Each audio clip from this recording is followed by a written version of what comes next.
Okay, I'm going to walk you through. This is the in-game Pulverize Druid build. It is working off of Earth modifiers. It is working off crowd control modifiers. It is working off Werebear modifiers, Overpower modifiers, Willpower, all of these different stats. I'm going to walk you through exactly how this works. It is going to take you a while to get these items. So if you are wondering, this build works fantastic at in-game, but it is going to take you a while to be able to get there. So let's walk you through. The first one is you're going to have a unique helmet. Your Earth skills now also are Werebear skills and Fortify you. We're mostly doing this for the damage while shapeshifted from the helmet. There is another option that you can actually go, which is Harlequin's Crest, which will give you 4 of the all ranks of skills. I would rather have this one. I don't know how viable it is to be able to get that drop at the moment. So this is going to be one of them I'm going to put in there as well. We're going with Insatiable Fury. This is another unique chest plate. This one is going to give you 2 ranks to all your Werebear skills. Very important because it's a Pulverize-based build. We're going to get physical damage, overpower damage, and then armor and damage reduction while in a Werebear form. So these items are fairly important just from a stat point of view. The gloves are going to give us the duration of Grizzly Rage, which is increased, but more importantly, critical strikes are going to ramp the critical damage, allowing our dire Grizzly Werebear, essentially, to continually ramp critical damage as we critical strike during that ability. The pants are going to give us the Earthen Bulwark, which helps us replenish the Bulwark as we are going to be using Earthen Bulwark. The reason for this is we need a barrier, we need Fortify. The higher HP we have, current HP, not max HP, it's based upon current HP, the more damage we're going to do with our Overpower. As we go into the boots, we're going to take more ranks in skills. This time it is Earth skills. Pulverize actually counts as an Earth skill because if you look at the Pulverize here from Earthsign Horror, Pulverize is now also an Earth skill. So we're going to get Earth-based modifiers on our Pulverize, which is where the additional Earth skills rank will come in, and this will work by giving us more addition to Pulverize. Now, our main modifier is going to be the Shockwave aspect. This is the highest modifier in the game for the Druid. This is going to be 260% because we're going to put it onto a 2-hand. So an ultimate row is going to give us 260% damage, and we'll have that Shockwave. Shockwave actually hits twice if you hit it in the circle as well as the first hitbox of Shockwave. So you can actually get some sort of secret damage that way. It's very, very strong. We're going to be taking Mother's Embrace, which will give the core skills a chance to, if it hits 5 people, get a refund in terms of how much resource we're spending, up to 40% depending upon your role, which is going to be crucial when it comes to spamming that Pulverize. We'll talk about how we deal with spill generation in just a moment. The aspect of retaliation is going to increase our core damage. Again, Pulverizes core damage based upon the amount of Fortify we have, which is another reason that we're using Earthen Bulwark. There is a lot of synergy with both that, the Grizzly Rage, etc. Now, as far as gem goes, I'm just putting maximum life. Maximum life will increase essentially our overpower damage. The weapon, you can either go critical strike damage or you can go red gems as well for overpower damage. That's effectively where the gems are going. In jewelry, I'm just adding armor, flat armor onto the jewelry. Now, skills. Earthen Bulwark, we've talked about this one. This one seems fairly obvious. Gives us Unstoppable, gives us Fortify, gives us a barrier, keeps us healthy, which is important for damage output. The Hurricane is sort of the sleeper OP for this one because you can actually cast Hurricane and have it stay while you're in the Grizzly Rage form, effectively granting you more critical strikes to ramp your damage, but also adding a slow and vulnerability. So slow counts as a crowd control effect. So when we get into dealing more damage with, on crowd control minions, which we will have a lot of that stat, this is going to give us an additional way to trigger that. We also are going to have Debilitating Roar, which is another slow potential, but it's also going to fortify us. So again, you can see how all of these moves essentially have synergy built in. The basic attack is actually arguable. You could swap these around. I'm using Maul because we're going to have a lot of Werebear damage built into this kit. So for that reason, I'm using the basic attack that is a Werebear. When we're talking about Spirit Boons, we're going to take Maximum Spirit because we're going to be regenerating our Spirit to maximum off of procs of Earthen Might if you're going to be taking that, but we'll also talk about taking the Werebear form of the passive. We're going to be taking 5% increased critical chance as well as critical strike damage. You could also go with the Maximum Life if you prefer. This is an option if you're just going for overpower and you want to drop the critical strike for things like the life. Sure, you can do that. Lucky Hit is going to give us a chance to restore spirit, but we can also go with the extended duration of the ultimate if we prefer. That way we can stack this with Grizzly Rage. In the same way that we're going to take the overpower every 10 kill for the Earth skill here, or we could take the Lucky Hit reduces the cooldown of ultimate. So you can see we're going for ultimate synergy, or we can go for damage effectively synergy and spamming depending upon which way you really want to do this. keep in mind, spirit boons can be changed during combat. So if you're someone like hardcore and you run out of potions, you want to swap real quick to critical strikes where shapeshifting will heal you. And this is actually a cheese tactic that I don't know if anyone's really discussed yet, but you can swap spirit boons in the middle of anything. So very, very good cheese tactic. Now, let's move on to the skill tree so we can walk you through this. Again, we're using Werebear Basic because it's a Werebear-based build. We're going to be using Maximum Spirit Increase. You're going to want the Maximum Spirit Increase. You're going to want Core Skill Damage. This is a Core Skill build, Earth build, Pulverize build. Pulverize is going to be doing all your damage.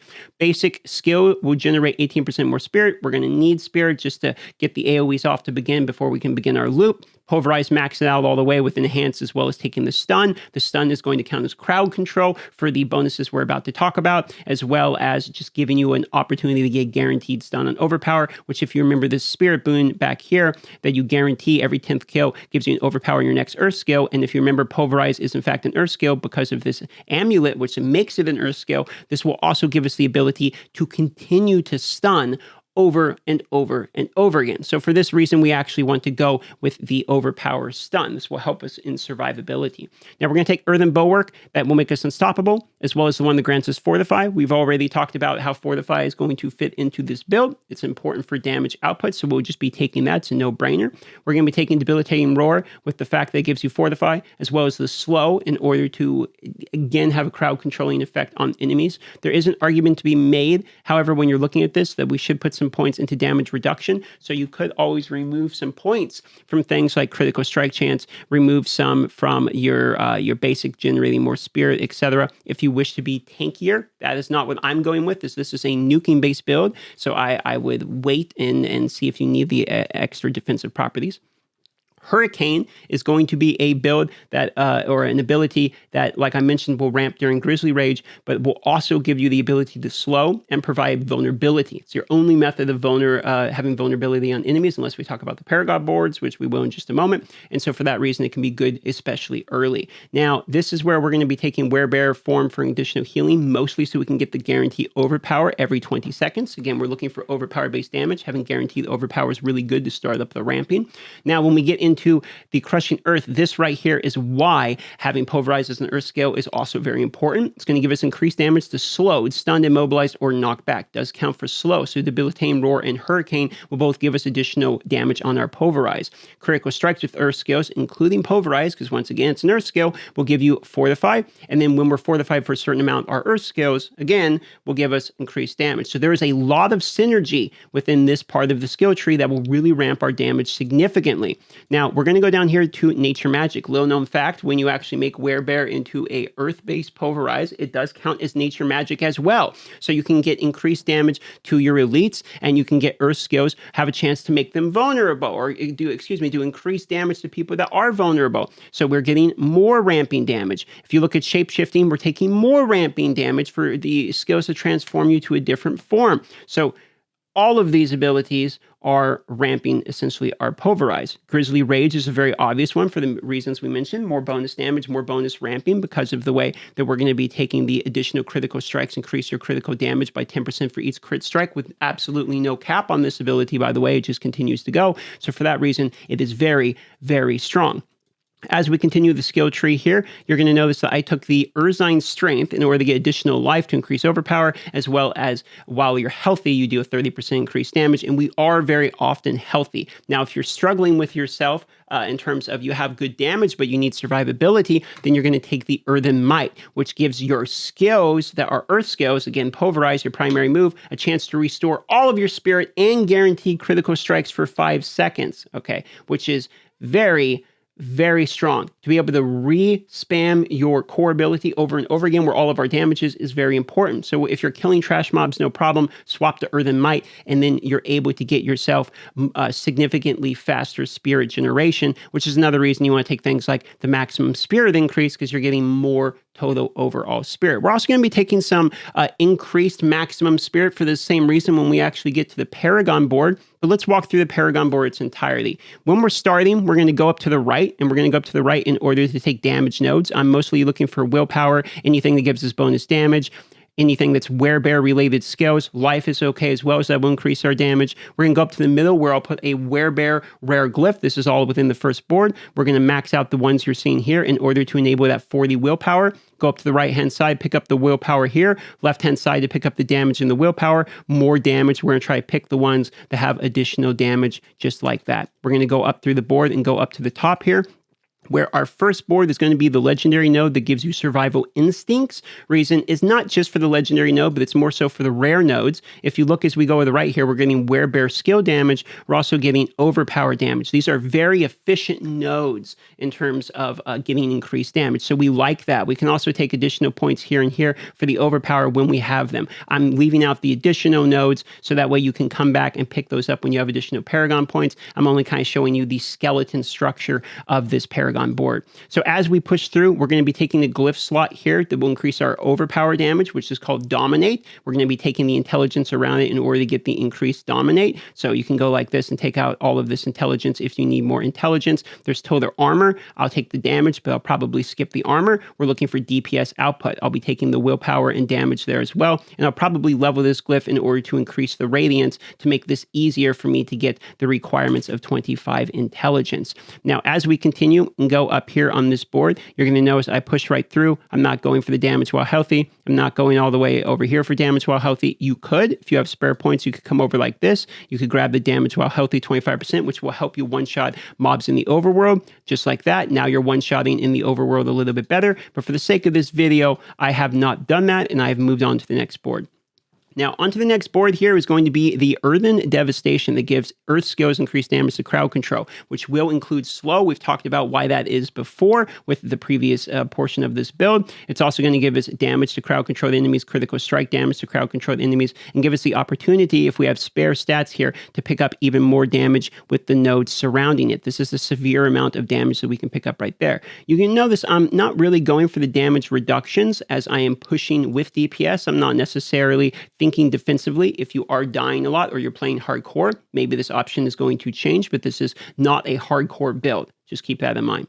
So we're going to push up through the middle here. We're going to take the rare on the way here. You could get these dexterity nodes, I suppose, if you wanted. I'm not really concerned with any of these, like just rare nodes that give raw stats. I normally avoid that and only take the ones that give us damage stats, for instance. So just to address why you're not really seeing me pick up additional rare nodes. So this one here is going to give us bonus damage to all magic nodes within the range. And effectively, what we really want here is the werebear or werewolf form. So what we could do is go over here and pick up this critical strike damage, which will give the 50% bonus on the magic rare nodes. This is pretty good for that one. We could use Fang and Claw elsewhere, though I'm just going to be using it here to try to get the willpower. I actually can't select this. This is a bug within the Paragon builder, but I can't select it. What we would be doing is taking the willpower in order to get 40 willpower. We'd be leveling this one and expanding the radius so we can get the remainder of the willpower in order to get this. And then we'd also be taking the critical strike damage here. We could then take critical strike damage and anything that's essentially more damage. Critical strike damage is very good for ramping damage, so that's why the reasons we'll be taking it. From there, we go up, we take the earth skill damage, crowd control damage, anything more damage related, and then we're going to push over to the left to go onto our next board. Now, from here onto the next board, what we're going to be doing here is taking the top right glyph up here that is Undaunted in order to do more damage while fortified. That seems very obvious with our build. Once again, we're following taking more core damage related skills to take core damage, rare node, etc. We're going to be going left in order to take maximum spirit, although we're not really concerned about the spirit as much. The maximum spirit will make our fully restoring with the earthen might better, however, so just keep that in mind. We'll be going down here in order to pick up this rare node, which is on the way to get the Ancestral Guide, which after spending 75 spirit, you deal with 30% increased damage. I want to make one note. After this portion of the board, this is a little bit more theoretical. I think that these could be changed up both in how you execute these as well as the board selection. But this is, at this point, this is past my experience and is into my essentially just theory crafting at this point. So just kind of keep that in mind. So as we go to the bottom Paragon boards here, we're going to push back down to get the rare nodes to give us willpower, to give us percentage life. There are some decent stats around here. I'm not too concerned about those. We'll be taking a glyph stat. And then from here, it's going to be the leftover ones, kind of depending upon what you're really going for at this point. I do think that having some damage reduction at this point, because you'll be fairly higher level than probably pushing Nightmare Sigils, etc., is probably better. So you could either go for for increased damage for dexterity. You could go with some damage reduction. It's really up to you how you're feeling about this glyph here. But we do go down, we take anything that's nature magic, damage to elites and nature magic. Again, it's an earth scale. Pulverize counts as nature magic. Go all the way down, take more damage to crowd control here, and we're going to be taking this legendary node of constricting tendrils, which nature magic now has a 15% chance to entangle the enemy in vines, immobilizing them and poisoning them. So now we have a poison application from things like the core skill. We have immobilize, which is another form of CC. And then if we really wanted to, we could go back later and then retool our build a little bit for things like poison enemies are slowed, because now if we're poisoning them, they're also slowed, and then we can actually deal increased critical damage to poisoned enemies. So there is actually other ways in which we can get synergy if we decide to use that Paragon board even sooner, for instance, or if you decide to change up the Paragon portion. Again, it's hard to have 100% completely maxed Paragon point at any, at this point. We've only really played the service line betas, etc., and that's the only stuff I'm allowed to discuss. So the Paragon board portion of this video is theoretical. With that being said, the rest of this seems very solid, very doable, very usable, and I do highly recommend this build going into late game. If you're interested in Druid, I will be covering Druid. That is my main primary class. It's what I have the most experience on. So I do recommend subscribing to the channel. Obviously, it's going to help me out, and maybe it will help you out when it comes to the Druid builds as well. Thanks so much for watching. See you on the next video.